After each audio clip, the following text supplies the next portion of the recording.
Good.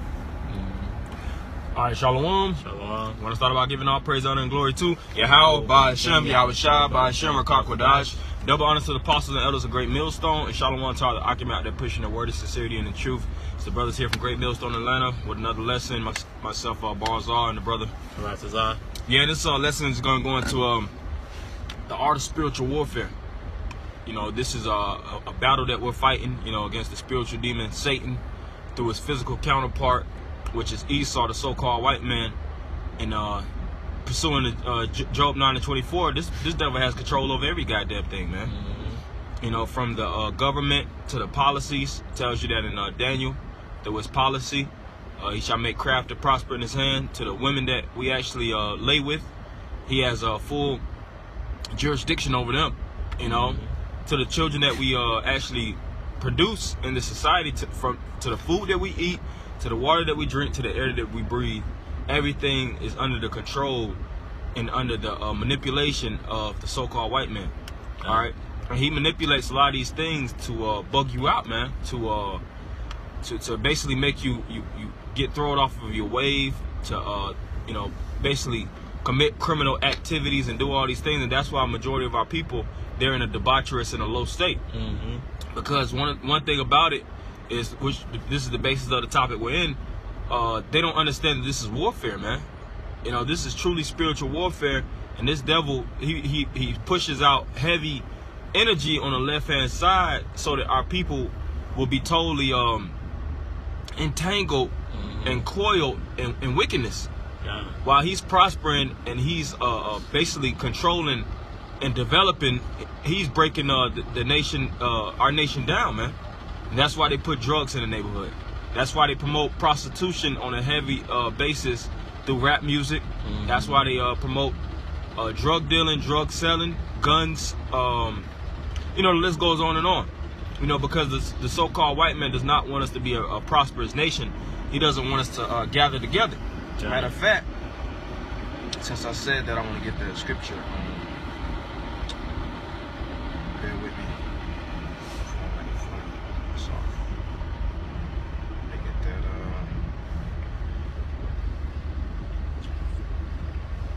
Like I was saying, this devil doesn't want us to gather together. When you think about even the essence of warfare, the less that troops can actually come together in alignment and in a picture perfect mentality, the enemy has the advantage over them. Mm-hmm. Every time, due to the fact that if the troops aren't together, they're not in one frame of mind. Then that means that basically they can't work together. They can't work in congruent. They can't work in conjunction. Let me see if I can get this real fast.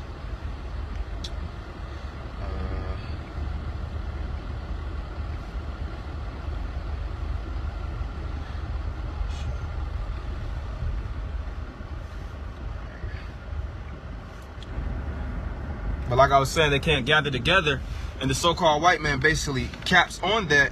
And he uses that as a method. He uses that as a strategic method to take Jake down one by one. Mm-hmm. You know, like as the saying go, basically together we stand, divided we fall. So if you're in division with troops or men of your nation, then that's an easy way for the enemy to come in and to assault you, to break up anything that you have established. Yeah. That's why it tells you in Ecclesiastes there's two are better than one. Mm-hmm. All right, in a threefold cord, it can't be easily broken, because if three cords is intertwined or interwoven, try to snap that in half. That's hard as hell. It's like a rope. Mm-hmm. But those cords individually, they're easy to break. Yeah. So because the thing is, when those cords is braided, they're tightly locked. They're interlocked and interconnected together. So that's one of the main methods that we have to understand, is that. And they tell you that also in the 48 laws of power, that isolation is dangerous, man. Yeah. You know, you try to isolate yourself, that's how you get caught by the enemy. Yeah. Look at dealing with warfare. Look at the animal world. The animal world is based on warfare. Mm-hmm. That's why they have defense mechanisms and attack mechanisms. And one thing that animals do that really don't have a sufficient amount of defense, they herd. They lock in the herds, whether it's buffalo, whether it's bison, whether it's wildebeest, whether it's zebras. You see them grazing in the herd. They'll stay in the herd because they know it's power in the herd. Yeah. They know it's power in numbers. Strength in numbers. Strength in numbers. Yeah. So this is Zephaniah 2:1. Gather yourselves together, yea, gather together, O nation not desired. Right, and we are that nation that's not desired. Who are we not desired? By the government. Mm-hmm. The government does not have us in these council meetings. You have the EU and the NATO. There ain't no Negroes, Latinos, and Native Americans in the midst, man. Right. And their whole thing is about plotting and devising wickedness, like the scripture says, practicing evil upon their beds to keep us at a low, perpetual, desolate estate, man. Yep. But, you go ahead. Just add on to your point. That's why, like the brother going into, they give us all sorts of, this entertainment, and basically controlling the mind of our people. Because ultimately, if Jake gets together, that's when Esau will be brought down, man. Mm-hmm. And they understand that. That's why they basically separate our people, man. Have our people thinking, that they're the true leaders, because they understand that there's strength in numbers, like the brother's saying. Yep. And then they push out all kind of. They really get Jake with ideologies, man. That's why the scriptures speak heavily about the wine of this woman. Because in America, you have all types of religions. You have all types of factions of politics, whether you're a Republican, you're Democrat, you're conservative, liberal, so on and so forth. The list goes on and on. You could pick anything that you want to involve yourself in. You're atheist, you're Satanist, or you're just a philosopher. You basically hold yourself to the ancient Greek or Roman philosophers. You're an Epicurean, so on and so forth. And majority of our people, they don't want to subscribe to being Israelites because they know at the end of the day that this is a discipline. This is a discipline, and this doesn't come with all the beautiful aesthetics, so to speak. Basically, this isn't a so-called organization, or this isn't a thing where it's glory. This is shame with being an Israelite. Scripture says, Paul spoke about basically the hell that he caught for Yahweh Shah's sake. Yeah. The sufferings, the stripes and the lashes. Basically, so he was basically saying he was being defamed for the word's sake. Yeah, for the word's sake. But he understood that he was running into the brunt of the battle. Because when you in the background, you're not basically in the action, man. Yeah, and it's hard. It's hard to continue, in whatever you into if you're not getting the glory for it. Just like a lot of producers, they may stop even producing, because their face, is not on the main picture of the platform. Platform. Yeah. Or they may get, or that's why a lot of artists they produce and they make songs, so they can still have that glory. And this thing isn't about glory right now. All right, our people, they want instant gratification, but the scripture says that princes shall eat in due season. So in due time we'll get our respect. In due time we'll get our glory and things of that nature. But first and foremost, Yahweh Shah has to receive his glory. And right now we're nothing but grunt workers, man. Yeah. We're in the foxhole. Like when you watch these war movies, you'll see the men in the dirt, with the gun and the sandbags all surrounding them, encompass the battle, and they're basically waiting on the troops to strike. They always watching, being vigilant. It might be a couple men in the bunker, and that's all they got, man. They might after the battle is done, they might have a little woman in their tent, and things of that nature. They might can get a little box here and there, but the essence of their mind is basically fixed on warfare, man. So what? They don't get caught off guard, and the men that's slipping, the men that take warfare for a joke, that be the main ones that die, man. Yeah, they get caught up. They get caught up because they don't take things seriously. They don't understand the gravity of what they're involved in. All right, so I'm gonna continue with this. Zephaniah 2:1. Gather yourselves together, yea, gather together, O nation not desired. Before the decree bring forth, before the day pass as the chaff, before the fierce anger of the Lord come upon you, before the day of the Lord's anger come upon you. Right, and the Lord himself is going to declare war upon the nations. God. When you read the scriptures, it says that the Lord is going to come in a white horse. Mm-hmm. All right, the white represents pureness, and the horse represents power. The ancient style of war, whenever you would march to the battlefield, you would actually march there on a horse. Mm-hmm. So the Lord is going to actually take this devil down, and this devil is on a horse. All right, that's why in New York you have the so-called white man on the horse, and you have a Native American on one side, and you got a Gadite on the other side, showing that the so-called white man is in a position of power, and he's in a position of rulership, and we're in subjection under him. And when you read Revelation, the 6th chapter, he's known as different styles of horses, all right, because he's waging war. He's known as that red horse, all right, that brought death into the world. Matter of fact, I'm gonna read a little bit on that, because that's still tactics of warfare, man. And this devil takes war seriously. That's why the main blessing that was given to him in Genesis, the 27th chapter, if I'm not mistaken, was the sword, man. And it says, basically by the sword you shall live. So I started 7. Yeah, I'm gonna start at 7. Matter of fact, I started 3. And when Revelation 6:3, and when he had opened the second seal, I heard the second beast say, "Come and see." And there went out another horse that was red, and power was given to him that sat therein to take peace from the earth. And at this point of time, there is no peace from the earth. Yeah. Peace in the earth. There's no peace in the ocean. There's no peace in these Jurassic regions, so to speak, these jungle areas where all the different exotic animals reside. You know, and there's no peace on the land, man. That's why there's Negroes that's always getting shot on the daily by the cops. Hands up, don't shoot. Getting choked out by the cops for no apparent reason. Now, of course, we know there's judgment and things of that nature, but this devil is on a rampage, man. There's no logically speaking to this man.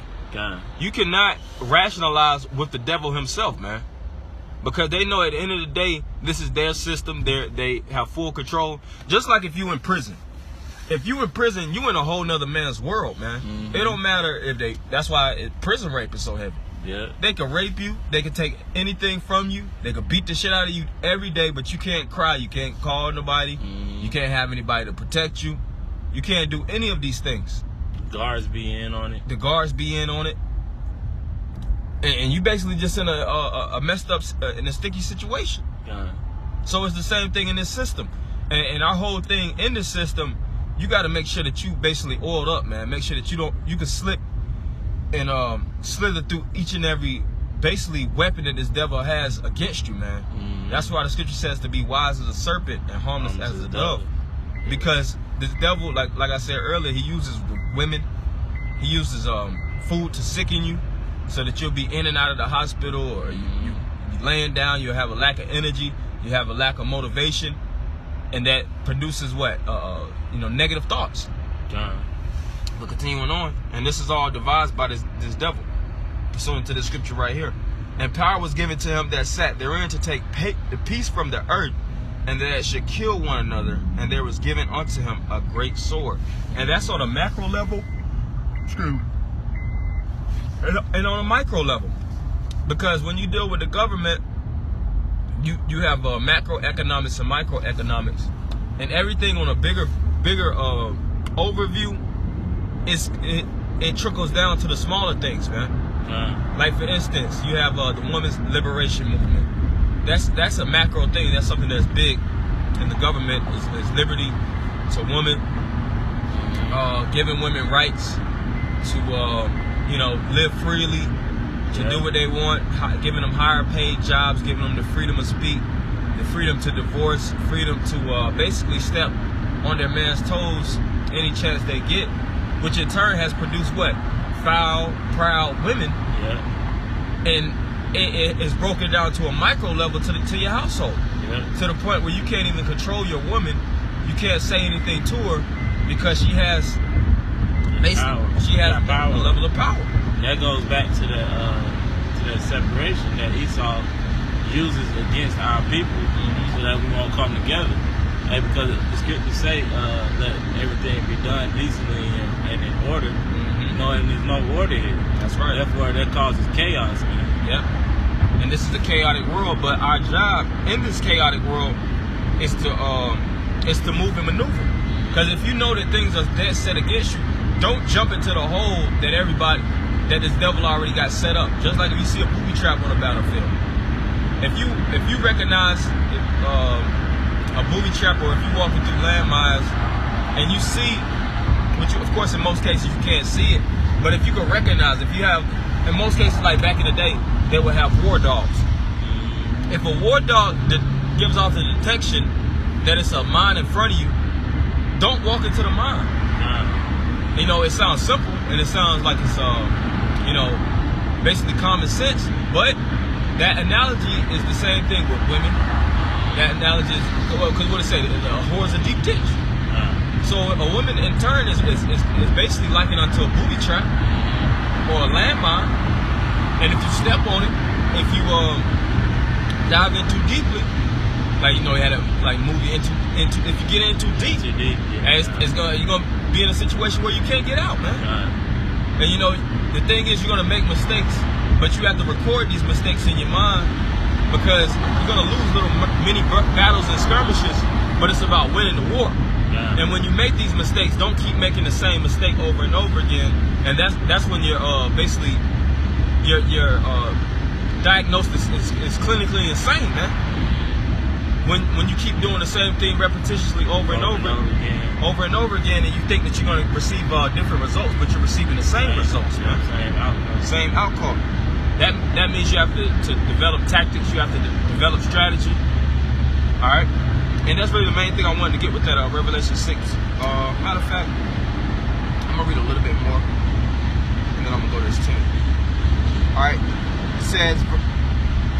Nah, that's really the main thing. That hit the point, because it goes through a series of different horses that this devil was. Of course, brothers, that already know, of course you know, but the brothers that don't know, you can read and go through it whenever you get the opportunity.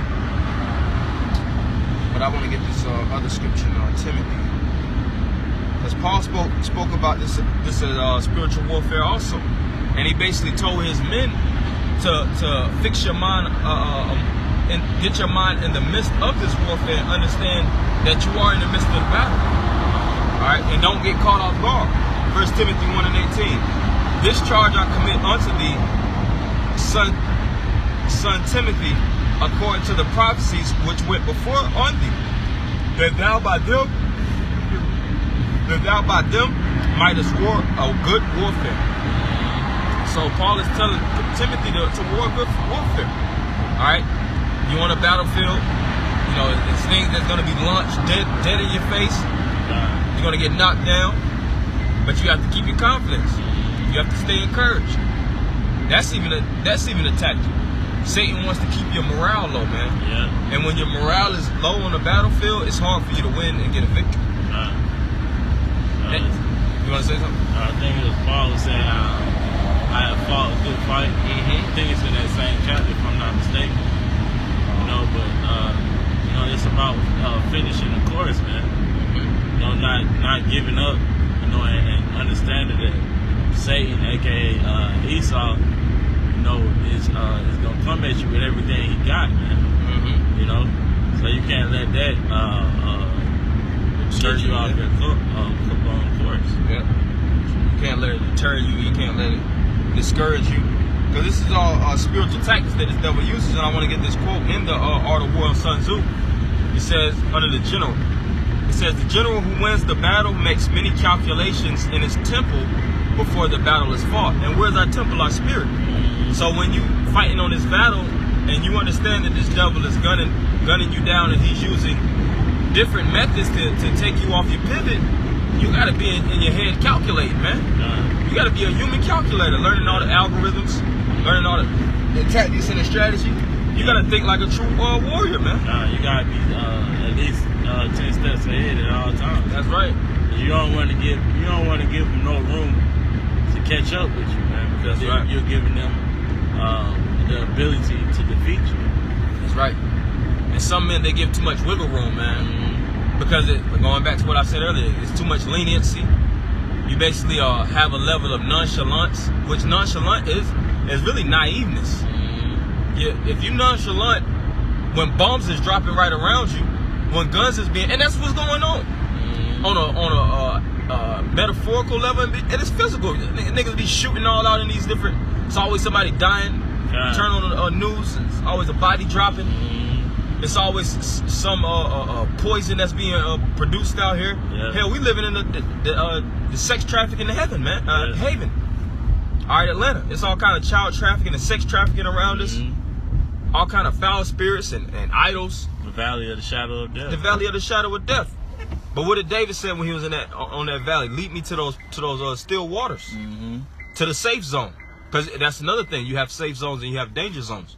So you got to know your safe zones, and the safe zone is really in the spirit of brethren.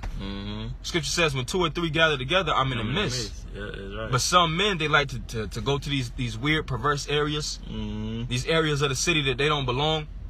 Then they end up getting robbed, end up getting shot. A woman end up, because this happens every day, man.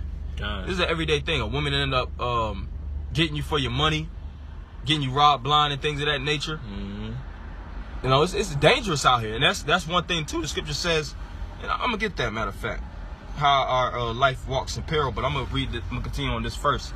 It says, the general who wins the battle makes many calculations in his temple before the battle is fought. So even before the battle has arrived to your front doors, you're already calculating each and every scenario that may transpire and how to overcome it, man. God. Scripture says what? Meditate upon evil. The general who loses makes but few calculations beforehand. So if you lose, that means that you wasn't taking things seriously, and you wasn't preparing yourself. You wasn't looking at each and every scenario, and you wasn't looking at the worst case scenario. Because that's one thing you gotta understand too. The Lord is gonna put you on highs. The Lord is gonna put you on lows, and you gotta know how to roll with the highs and roll with the lows also. If I can say too, that's what we're doing now. By going out to the highways and byways, reading. We're preparing ourselves for even as of now, we're in war right now, man. But when it turns to actual physical war, we're preparing ourselves, and ultimately we're going to have Yahweh Shem Yahushua on our side. And like these other people out here who the scriptures say, for our weapons of warfare are not carnal. That's why we so heavy. Starting with the apostles on down. That's why we so heavy and so dedicated on focusing on the scriptures, man. Making sure that the word is being brought out correctly. Being diligent. Because we understand that Esau is gonna come. With that, because Esau, they're not weak. Just because guys get mixed up and twisted, thinking that Esau won't be able to touch him. Esau got some stuff out here too, man. Hell yeah. And he's using these things against us. Even our phones are weaponized against us. This devil knows you damn near better than you know you, man. That's why you can't move like you got everything already under wraps. You gotta be in. You have to have a level of humility, even with warfare. Generals and top men, they understand that any given time their head could be blown off, man. So they move like such. They don't move in an open arena. You see these men that's trooping. They might not even have entered the nucleus of the battlefield, so to speak. But what they always post on the wall, ducking down, doing their numbers and stuff. Position right here, go right there. Then they move quickly. They drop low. They move. They're very compressed. How they move. They make sure there's no chinks in the armor. Because like I said, they take those things seriously, and they understand that they have an enemy that's just as significantly wise that's attacking them. The enemy has a general. The enemy has a man that's studying the art of warfare. Hell, the book that we going into, the art of warfare, they don't know these things, man. I think they say all politicians, all generals, all men that actually use stratagem and tactics in their daily life, they study on the art of war by Sun Tzu. This is a very, very heavy philosophical book, so to speak, that individuals go into so that they can understand what they're truly involved in and so that they could see like, all right, even though I'm in politics, this is still a form of warfare. You know, even though I'm just living my daily life, I'm in a form of warfare. They start to understand the layout of the battlefield against them, and they start to move with a level of wisdom from reading this book. But I want to go into a couple of quotes. Then there's one scripture and we'll close. But it says, "If you know the enemy and know yourself, you need not fear the result of 100 battles." Right, and the scriptures also tells you that in Corinthians, the 13th chapter, the 5th verse, to know yourself, man. You got to know your weak points, know your strong points, and if you can control that which is, within, and you have a level of, you could develop off of your weaknesses and make your weaknesses your strengths, and leverage also your strengths, then you're good. Like I said, it's still a lot that comes with it. Of course, not being naive. You still moving with a level of keenness and wisdom. The men around you are moving like that also. You saying that which needs to be said. Men are taking correction. Men are seeing the gravity of the battle too. Because it can't be a few men that have their head on a swivel and you got one man that's just chilling, man, sleeping on the job. Yeah. If one man is sleeping when he's supposed to be watching and the other men are sleeping, everybody gonna die, man. That's right. So everybody has to watch. Everybody has to be on point. It says, victorious warriors win first and then go to war. Excuse me, I'm gonna enlarge it. Victorious warriors win first and then go to war, while defeated warriors go to war first and then seek to win. I'm gonna keep going. It's some good points in here, That's why it's good to learn these warfare philosophies, so to speak. Yeah.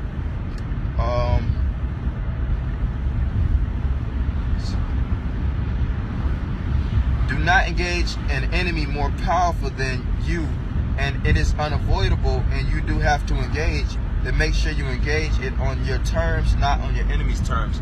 Right, and that's a good point too. The scripture tells you that in Sirach, basically, you can't compare basically the rich with the poor, because this is we're living in a rich man's world. Yeah. So there is no negotiating with him.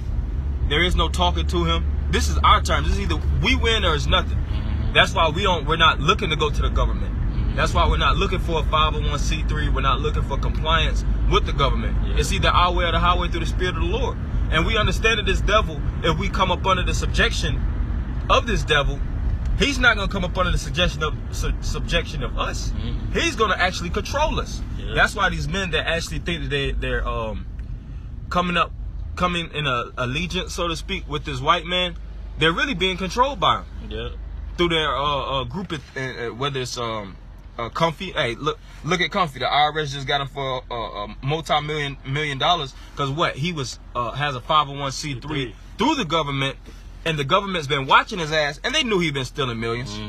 You think these devils don't see your paper trail, man? They understand money. They understand all things. The scripture says that they're wiser than Daniel. But him being a naive nigga, he got caught.